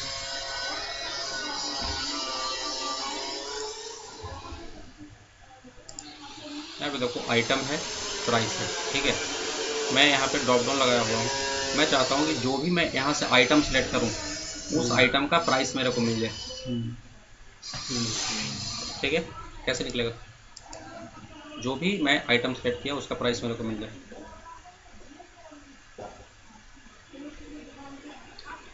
Item एक तरीका है शायद डेटा वैलिडेशन पर लगा सकते हैं और लुकअप लगा के कर सकते हैं, और दूसरा वीलुकअप से कम होगा कि नहीं होगा, सन्नाटा क्यों फैल गया, हो जाएगा लुकअप से, तो कॉलम वाइज है तो वीलुकअप से हो जाएगा, होगा ना भाई, क्योंकि पैंट आइटम तुम्हारा ये है, इसे करस्पॉन्डिंग प्राइस है, तो price left side right side में तो है, राइट साइड वाला तो लुकअप निकाल के तुम्हें नहीं देगा, तो प्रॉब्लम क्या है, निकल जाएगा, कहने के बाद निकल जाएगा। हाँ, ये चीज़ दिमाग में आनी चाहिए। जानते तो हैं 50 फंक्शन, लेकिन जब जहाँ पे ज़रूरत है वो चीज़ माइंड में स्ट्राइक होनी चाहिए, देन यू कैन फील कि हाँ मेरे को एक्सपर्टाइज है। क्योंकि मैंने यहाँ पे तो पता है कि वीलुकअप पढ़ रहे हैं तो वीलुकअप ही लगना है। ठीक है, जब आपका लाइव सिचुएशन आता है वहाँ पे आपके दिमाग में वो चीज़ आनी चाहिए कि यहाँ पे क्या अप्लाई होगा। यदि वो चीज़ आपके दिमाग में आ रहा है, दैट मीन्स अरे भाई तुम्हारा आ जाता है, ये भी आपके ऑफिस में ही काम करता है, मेटलाइफ में, मेटलाइफ में हो ना, किस वाले में, कौन सा, अच्छा कॉर्पोरेट फंक्शन, ये दोनों भी मेटलाइफ में, जीबी RFP। ठीक है, तो ये वाला काम मेरा किससे हो जाएगा, वीलुकअप से हो जाएगा। ठीक है, यहाँ पे सिचुएशन चेंज हो गया, देखो ये जो प्राइस था लेफ्ट में आ गया, आइटम है राइट में है, सेम सिचुएशन मेरे को चाहिए। वीलुकअप तो काम करेगा नहीं, क्योंकि वीलुकअप तुम्हें क्या करना है, आइटम में करस्पॉन्डिंग प्राइस लेना है, आइटम के करस्पॉन्डिंग प्राइस राइट में न जाके लेफ्ट में। वीलुकअप फेल हो गया है, लेकिन हमें चाहिए, तो हम इस काम को मैच और इंडेक्स के थ्रू कर सकते हैं। मैच एंड इंडेक्स दो डिफरेंट फंक्शन है, उन दोनों फंक्शन को कंबाइन करके हम लोग ये काम कर सकते हैं। मैच अभी हमने देखा था वीलुकअप वाले में, मैच हमें क्या बताता है, पोजीशन बता देता है कि कोई भी चीज़ किस पोजीशन पे है। सपोज करो यदि मैं यहाँ से शर्ट सेलेक्ट कर रहा हूँ, शर्ट का पोजीशन यदि मेरे को बता दे कि चौथे पोजीशन पे है, तो यदि तुम्हें पोजीशन पता चल गया तो इसी रो के करस्पॉन्डिंग इस कॉलम में तो इसकी वैल्यू होगी। यदि मेरे को इसका पोजीशन पता चल जाए तो इसी पोजीशन के करस्पॉन्डिंग इस कॉलम में तो इसकी वैल्यू पड़ी हुई होगी। क्लियर है? तो सबसे पहले हम इसका पोजीशन फाइंड आउट करते हैं मैच के थ्रू।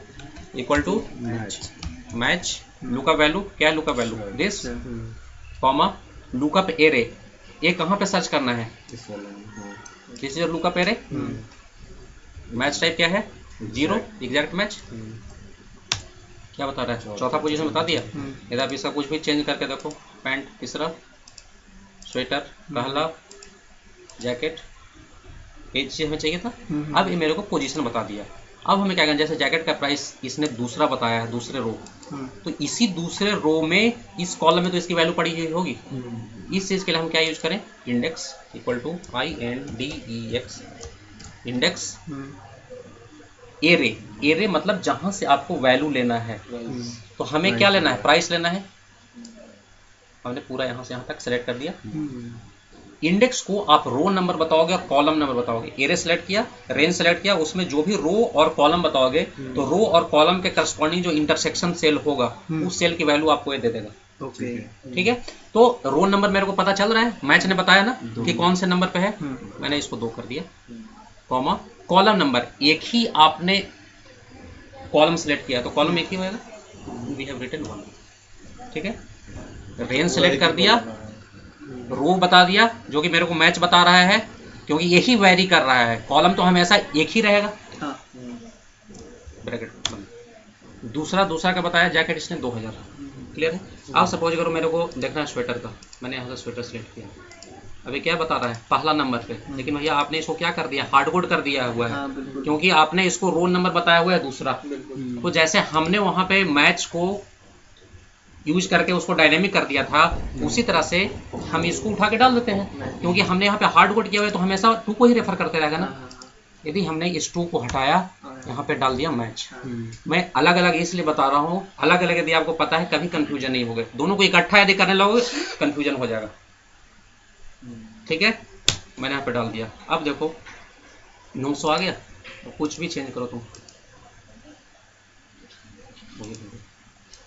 चेंज हुआ, 1500 है पैंट का, 1200 है। अब मैं इसको हटा भी दूँ तो कोई फर्क पड़ता नहीं क्योंकि हमने उसको उधर यूज कर दिया। यहाँ पे चेंज होता रहेगा। तो this is the index match, जिसको कि यूज करके आप किसी भी कॉलम्स की वैल्यू को पिक कर सकते हो। ठीक है, यहाँ पे आपके लिए डेटा मैंने बना रखा है, केस आईडी यहाँ पे मैंने बीच में रखा है, इसके राइट साइड में भी कॉलम है, इसके लेफ्ट साइड में भी कॉलम है, एंड इसके करस्पॉन्डिंग आपको यहाँ पे असाइनमेंट करना है। This is your case ID, customer name, city, contact number, mobile number, call status. ये 5 कॉलम में से हो सकता है 2 कॉलम आपको लेफ्ट साइड में मिलेगा, 3 कॉलम राइट साइड में मिलेगा। तो यहाँ पे आप वीलुकअप भी यूज कर सकते हो एंड इंडेक्स मैच भी यूज कर सकते हो, दोनों का यूज करके आप इस सिचुएशन को सॉल्व कर सकते हो। क्लियर है?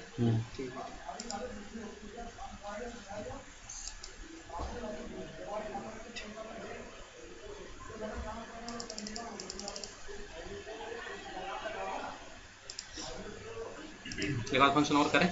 नहीं आज नहीं सर, इसमें काफी ज़्यादा डाउनलोड हो गया क्योंकि बहुत नई चीजें। मुझे तो आपने सर एक दिन में करवा दी थी सारे। अरे तो इंटेलिजेंट है भाई।